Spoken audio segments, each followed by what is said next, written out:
തോൽവി എന്തെന്നറിയാത്ത, തല താഴ്ത്താനറിയാത്ത കാവാല ചുണ്ടൻ ഇതാ ജയിച്ചു വന്നേ. ഇതുവരെയുള്ള വള്ളംകളി പാട്ടുകളിൽ ഏറ്റവും കൂടുതൽ ആളുകൾ ആസ്വദിക്കുന്നൊരു സോങ്ങാണ് കുട്ടനാടൻ പുഞ്ചയിലെ. അപ്പോൾ ആ കുട്ടനാടൻ പുഞ്ചയിലെ അതിൽ പറയുന്ന വള്ളമാണ് കാവാലൻ ചുണ്ടൻ. ആ കാവാലൻ ചുണ്ടൻ്റെ കുറച്ച് വിശേഷങ്ങളാണ് ഞാൻ നിങ്ങളുമായിട്ട് പങ്കുവയ്ക്കുന്നത്. 1942 കൈനേരിക്കാർക്കൊരു വള്ളം ഉണ്ടായിരുന്നു, ഒരു ചുണ്ടൻ വള്ളം. ആ ചുണ്ടൻ വള്ളം കാവാലത്തേക്ക് വരികയും പിന്നീട് അത് കാവാലൻ ചുണ്ടൻ ആയി മാറപ്പെടുകയായിരുന്നു. കാവാലത്തേക്ക് കാവാലം കൊച്ചുപുരയ്ക്കൽ തറവാട്ടുകാരാണ് ഈ ചുണ്ടൻ വള്ളം കൈനേരിൽ നിന്ന് വിലയ്ക്ക് വാങ്ങിച്ചത്. അതിനുശേഷം അവരിവിടെ കൊണ്ടുവരികയും ഇതിനിതാ കാവാലം എന്ന് പറഞ്ഞ പേര് കൊടുക്കുകയും ചെയ്തു. കാവാലത്ത് കൊച്ചുപുരയ്ക്കൽ തറവാട്ടിലേക്ക് എത്തപ്പെട്ട ഈ ചുണ്ടൻ വള്ളം ഇതിന് കാവാലം ചുണ്ടൻ ഇല്ലെങ്കിൽ കാവാലം എന്ന പേര് നൽകിയത് ശരിക്കും പറഞ്ഞാൽ കാവാലം നാരായണൻ പണിക്കരാണ്. ഒരുപാട് പ്രശസ്തി ആർജിച്ച അദ്ദേഹമാണ്. അദ്ദേഹത്തിൻ്റെ നാടിനോടുള്ള ഒരു സ്നേഹത്തിൻ്റെ ആദരവായിട്ടാണ് അദ്ദേഹം ഈ വള്ളത്തിന് കാവാലം എന്ന പേര് നൽകിയത്. അപ്പോൾ ശരിക്കും എൻ്റെ പിറകിൽ കാണുന്നതാണ് കൊച്ചുപുരയ്ക്കൽ തറവാട്.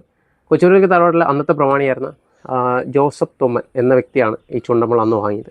അതിനുശേഷം ഇപ്പോൾ നമ്മൾ ഈ വള്ളം ഇരിക്കുന്ന സ്ഥലത്ത് തന്നെ ഇവിടെ കൊണ്ടുവരികയും വീണ്ടും ഈ വള്ളത്തിൻ്റെ പല ഭാഗങ്ങൾ പൊളിച്ചു മാറ്റുകയും പല പുതിയ പുതിയ കാര്യങ്ങൾ ഇതിലേക്ക് ചേർക്കപ്പെടുകയുണ്ടായി. അതിനുശേഷമാണ് പിന്നെയും ഏകദേശം ഒരു 10 വർഷം കഴിഞ്ഞാണ് നെഹ്റു ട്രോഫി വള്ളംകളി ആരംഭിക്കുകയും ആ നെഹ്റു ട്രോഫി വള്ളംകളി ഈ കാവാലൻ ചുണ്ടൻ പങ്കെടുക്കുകയും ഒരുപാട് തവണ നെഹ്റു ട്രോഫി നേടുകയുണ്ടായി. 1952 ശരിക്കും 52-ലാണ് നമ്മളെ നെഹ്റു ട്രോഫി വള്ളംകളിക്ക് കാരണമായ ഒരു സംഭവം നടക്കുന്നത്. ആലപ്പുഴ സന്ദർശിച്ച ജവഹർലാൽ നെഹ്റുവിന് വേണ്ടി 4 വള്ളങ്ങൾ മത്സരിക്കുകയും അതിൽ നടുഭാഗം ചുണ്ടൻ വിജയിക്കുകയും ശേഷം ഡൽഹിയിൽ നിന്ന് ഒരു ട്രോഫി, ഒരു വെള്ളി ട്രോഫി ആലപ്പുഴയിലേക്ക് എത്തുകയെന്നൊക്കെ പറഞ്ഞ ഒരു ചരിത്രമാണ്. അതെല്ലാവർക്കും അറിയാവുന്ന കാര്യമാണ്. ശരിക്കും പറഞ്ഞാൽ ആ ഒരു വെള്ളി ട്രോഫിക്ക് വേണ്ടിയുള്ള മത്സരം പിന്നീട് ഒരു വർഷം, അതായത് 53 കളി നടന്നില്ല, 54-ലാണ് ആ വെള്ളി ട്രോഫിക്ക് വേണ്ടിയുള്ള മത്സരം ആരംഭിക്കുന്നത്. അന്ന് ശരിക്കും പറഞ്ഞാൽ ആ ഒരു വെള്ളി ട്രോഫി അല്ലെങ്കിൽ നെഹ്റു ട്രോഫിക്ക് വേണ്ടിയുള്ള മത്സരത്തിൽ ആദ്യമായി ജയിച്ച വള്ളം എന്ന് പറഞ്ഞാൽ അത് കാവാലൻ ചുണ്ടൻ. 52 നടുഭാഗം ചുണ്ടൻ, 53 കളി നടന്നില്ല, 54 വെള്ളി ട്രോഫിക്ക് വേണ്ടി മത്സരം ആദ്യമായി പുന്നമടക്കായലിൽ അരങ്ങേറിയപ്പോൾ അതിൽ ജയിച്ചത് കാവാലൻ ചുണ്ടനായിരുന്നു. പിന്നീട് അങ്ങോട്ട് ഒരു 5 നെഹ്റു ട്രോഫി കാവാലം നേടുകയുണ്ടായി. കാവാലവും ശരിക്കും പറഞ്ഞാൽ നെപ്പോളിയൻ, ഈ 2 വള്ളമാണ് മാറി മാറി ജയിച്ചുകൊണ്ടിരുന്നത്. 1962-ലാണ് കാവാലൻ ചുണ്ടൻ അവസാനമായി നെഹ്റു ട്രോഫി നേടിയതും 2006-ലാണ് കാവാലൻ ചുണ്ടൻ അവസാനമായി നെഹ്റു ട്രോഫി മത്സരത്തിൽ പങ്കെടുക്കുകയും ചെയ്തത്.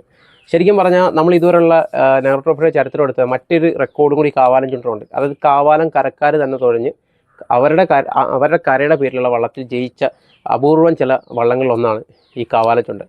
അതിനുശേഷം പിന്നെ വേറൊരു റെക്കോർഡുണ്ട് ഇതിനകത്ത്. അതായത് ആദ്യമായി ട്രോഫി പങ്കിട്ട ചരിത്രം 58 കാവാലവും നെപ്പോളിയനും കൂടെയാണ് ട്രോഫി പങ്കിട്ടത്. അന്ന് നെപ്പോളിയൻ വള്ളം തുഴഞ്ഞത് പൊങ്ങ ബോട്ട് ക്ലബ്ബായിരുന്നു. പിന്നെ കുട്ടനാട്ടിലെ തന്നെ മറ്റൊരു ബോട്ട് ക്ലബ്ബ് പൊങ്ങ ബോട്ട് ക്ലബ്ബായിരുന്നു. ഇത് അവർ ആ ഒരു വർഷത്തിൽ ഒരു വർഷം ഇത് കാവാലം ജയിച്ചു കഴിഞ്ഞാൽ അടുത്ത വർഷം നെപ്പോളിയൻ ജയിക്കുന്നു. പിന്നീട് നെപ്പോളിയൻ നെപ്പോളിയൻ്റെ ഒരു ഹാട്രിക്ക് കാവാലം ശക്തമായി തകർക്കുകയുണ്ടായി. അങ്ങനെ ആ ഒരു കാലഘട്ടത്തിൽ ഈ 2 വള്ളങ്ങളായിരുന്നു മെയിനായിട്ട് മത്സരിച്ചുകൊണ്ടിരുന്നത്. ചില സൃഷ്ടികൾക്ക് കാലത്തെ പോലും അതിജീവിക്കാനുള്ള കഴിവുണ്ടാവുമെന്ന് നമ്മൾ പറയാറുണ്ട്. അങ്ങനെ ഒന്നാണ് ശരിക്കും കാവാലൻ ചുണ്ടൻ. കാര്യം 1942 തുടങ്ങിയ ചരിത്രം ഇന്നിപ്പോൾ 2026 ഒരു 5 ദിവസം കഴിഞ്ഞാൽ നെഹ്റു ട്രോഫി വള്ളംകളി നമ്മുടെ പുന്നമടക്കായലിൽ അരങ്ങേറാൻ പോകുന്നു. അപ്പോൾ ഈ ഷെഡിൽ അതേ ഒരു സ്ട്രക്ചർ, അന്നത്തെ കാലഘട്ടത്തിൽ ഒരു ചുണ്ടൻ വള്ളം എങ്ങനെയാണ് നിർമ്മിക്കുന്നത് ആ ഒരു സ്ട്രക്ചർ നമുക്കിവിടെ വന്നു കഴിഞ്ഞാൽ കാവാലൻ ചുണ്ടൻ കാണാൻ പറ്റും. അതിന് ശരിക്കും നമ്മൾ ഇവിടുത്തെ നാട്ടുകാരും ഇല്ലെങ്കിൽ ഇതുമായിട്ട് ബന്ധപ്പെട്ട ഇതിൻ്റെ ആളുകൾ, ഇതിൻ്റെ ഓണേഴ്സ്, അവരുടെയൊക്കെ ആ ഒരു കെയറിങ് ആയിരിക്കും. അത് ഇത്രയും വർഷം 80 വർഷത്തോളം പഴക്കമുണ്ട് ഈ ചുണ്ടൻ വള്ളത്തിന്. മാത്രമല്ല ഞാൻ നേരത്തെ പറഞ്ഞ 5 വർഷത്തെ നെഹ്റു ട്രോഫി നേടിയ ഒരു ചരിത്രമുള്ള ഈ വള്ളം ആ ഒരു കാലഘട്ടത്തിൽ അതേ ഒരു സ്ട്രക്ചറിൽ തന്നെ. നെഹ്റു ട്രോഫി ജലമേള ആരംഭിച്ച് ഏകദേശം 10 വർഷത്തിനുള്ളിലാണ് ഈ പറഞ്ഞ കണക്ക് കാവാലൻ ചുണ്ടൻ 5 നെഹ്റു ട്രോഫി നേടിയത്. 5 നെഹ്റു ട്രോഫി നേടിയ ഇവൻ നിസ്സാരക്കാരനല്ല. കാര്യമെന്ന് പറഞ്ഞാൽ അന്നത്തെ കാലഘട്ടത്തിൽ ഈ വള്ളം ഏത് രൂപത്തിലാണോ അതേ രൂപത്തിൽ തന്നെയാണ് വള്ളം ഇരിക്കുന്നത്. പിന്നീട് വള്ളം പല കാരണങ്ങൾ കൊണ്ട് പിന്നീട് വള്ളം മത്സരിക്കാൻ പറ്റാതായിപ്പോയി. അങ്ങനെ ഇപ്പം ഈ ഒരു വിശ്രമത്തിൽ ശരിക്കും 2006-ൽ കരയ്ക്ക് കയറിയ വള്ളമാണ്. അതിനുശേഷം ഇപ്പോൾ 2026 ആകുന്നു. ഇത്രയും നാളായിട്ട് ഈ വള്ളപ്പുരയിൽ തന്നെ ഇരിക്കുവാണ്. ശരിക്കും ഇപ്പോൾ വള്ളം ഏകദേശം കുറച്ച് അതിൻ്റെ അടിഭാഗത്തൊക്കെ കുറച്ച് പൊട്ടലും കാര്യങ്ങളൊക്കെ വന്നു. കുട്ടനാട്ടിലെ ചുണ്ടൻ വള്ളങ്ങളെ ആസ്പദമാക്കി ഒരുപാട് പുസ്തകങ്ങളും ഒരുപാട് കവിതകളും സിനിമകളൊക്കെ ഉണ്ടായിട്ടുണ്ട്. പക്ഷേ ഒരു സിനിമ ഒരു ചുണ്ടൻ വള്ളത്തിൻ്റെ പേര് ആ സിനിമയുടെ പേരായിട്ട് തന്നെ നിർമ്മിക്കപ്പെട്ട ഒരു സിനിമ ഉണ്ടായിട്ടുണ്ട്. അത് കാവാലൻ ചുണ്ടൻ എന്ന പേരിൽ സത്യമാഷ് നായകനായിട്ട് അഭിനയിച്ച ഒരു പടമായിരുന്നു. അന്നത്തെ കാലത്ത് കാവാലൻ ചുണ്ടൻ്റെ പ്രശസ്തി അത്രത്തോളം ഉണ്ടായിരുന്നു. അതുകൊണ്ടാണ് ഒരു മലയാള സിനിമയ്ക്ക് തന്നെ ടൈറ്റിൽ പേര് തന്നെ അതിന് കാരണമായിരുന്നു.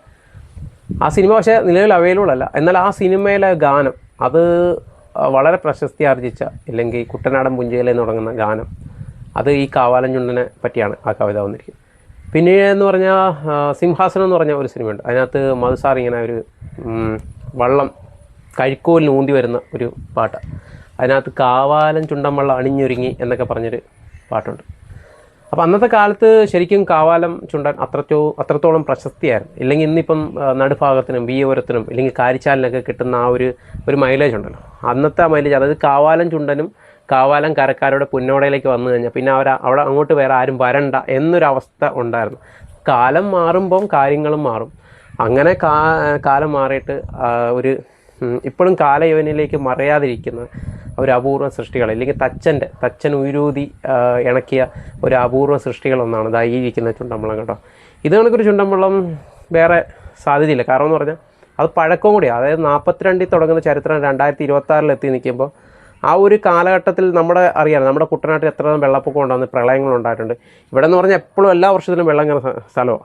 എന്നിട്ട് ഈ വള്ളം ഈ ഒരു സ്ട്രക്ചർ ഇരിക്കുക എന്നൊക്കെ പറഞ്ഞുകൊണ്ടല്ലോ, അതൊരു സംഭവം തന്നെ. അത് ഈ നാട്ടുകാരും കുടുംബക്കാരനെയും പിന്നെ അന്നത്തെ കാലത്ത് ഈ വള്ളം പണിതതിൻ്റെയൊക്കെ ഒരു ഇതായിരിക്കാം. അത്രത്തോളം അടിപൊളിയായിട്ടാണ് ഈ വള്ളം. ഇനി ഒരു 50-60 വർഷത്തോളം ഈ വള്ളം ഇത് കണക്കിരിക്കാനുള്ള സാധ്യതകളെല്ലാം ഉണ്ട്, അല്ലേ ഉണ്ടാകട്ടെ എന്ന് ആഗ്രഹിക്കുന്നു. അപ്പോൾ വീഡിയോ എല്ലാവർക്കും ഇഷ്ടപ്പെട്ടെങ്കിൽ ലൈക്ക് ചെയ്യുക, സപ്പോർട്ട് ചെയ്യുക.